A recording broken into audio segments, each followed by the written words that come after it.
Welcome to 365 Christian Men, where every day we aim to inspire and encourage with real-life stories about men.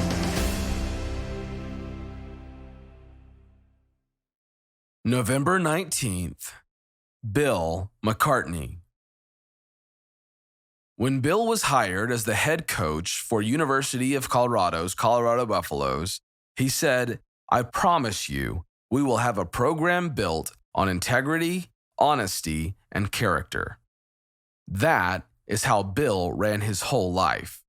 As a coach, he won 93 games, 3 Big 8 championships, and 1 national championship. But success in coaching was not the only thing on Bill's heart. As a committed follower of Christ, Bill wanted to see the hearts of men changed. During a ride with Dave Wardell, the state director for the Fellowship of Christian Athletes, an idea for a Christian men's conference that could be held in football stadiums was birthed.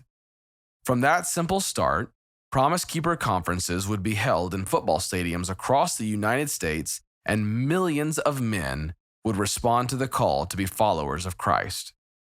On this date in 1994, Bill resigned as head football coach for the University of Colorado. Climbing the ladder of success only works if your first objective is to be a success as God's man at home with your wife and family. In 1994, at the pinnacle of his coaching career, Bill McCartney had coached an undefeated football team, won a national championship, and helped launch a monumental men's ministry. Yet at the same time, Bill's marriage seemed to be scarcely fastened to reality. His next critical play was as a husband and father.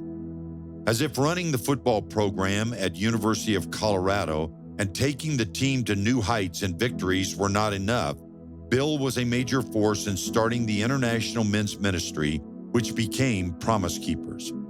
At Promise Keepers events, tens of thousands of men gathered to be encouraged, to be better husbands, fathers, and men of God. The conferences across America became the largest events ever attended by men in America. Life's backseat, a place where Bill's wife Lindy had grown accustomed, was taking a toll on her emotionally and physically. Battling an eating disorder, she lost 80 pounds, rarely came out of her bedroom, and fought suicidal thoughts. "I just felt like I was getting smaller and smaller."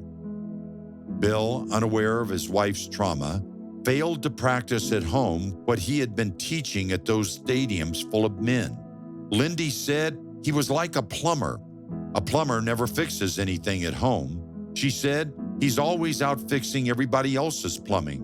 "I felt like God was the only one I could trust." But on most Sundays, Bill and Lindy sat in their customary seats in their home church and worshiped together. This particular Sunday, a guest preacher stood in the pulpit. He had a message that he said he considered to be the most important lesson he had learned in all of his years of preaching. Do you want to know whether a man has character or not? All you have to do is look at his wife's countenance, and everything he has invested or withheld will be in her face. "She was sitting right next to me," Bill said. "I turned and looked at my wife, and I did not see splendor. I saw torment. I did not see contentment. I saw anguish. And I tried to defend myself to myself, but I could not. That is really the reason I stepped out of coaching. I realized that before God, I was a man without character." Escorting my wounded wife out to the church parking lot, I began to pray about the timing of my resignation from the University of Colorado. On November 19, 1994, Mr. McCartney called a news conference, and with Lindy at his side, he announced his retirement from coaching to spend more time with his wife and family.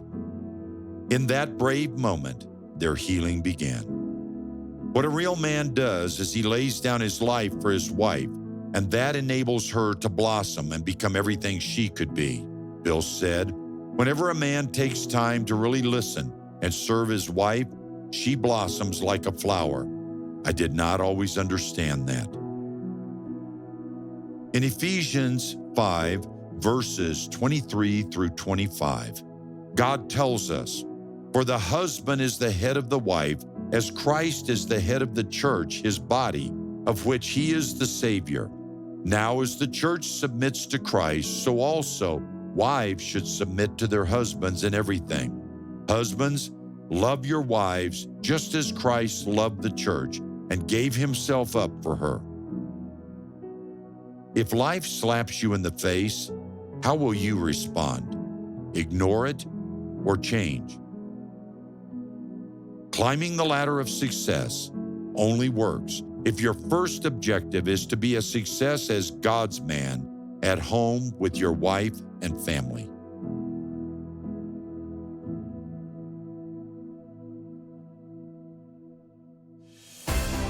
Thank you for listening to today's story. Every day of the year, our hope is to inspire you with real-life stories of faithful men who have gone before us. We are excited to announce that every 365 story is now available as an ebook and is available for purchase on our website at 365christianmen.com.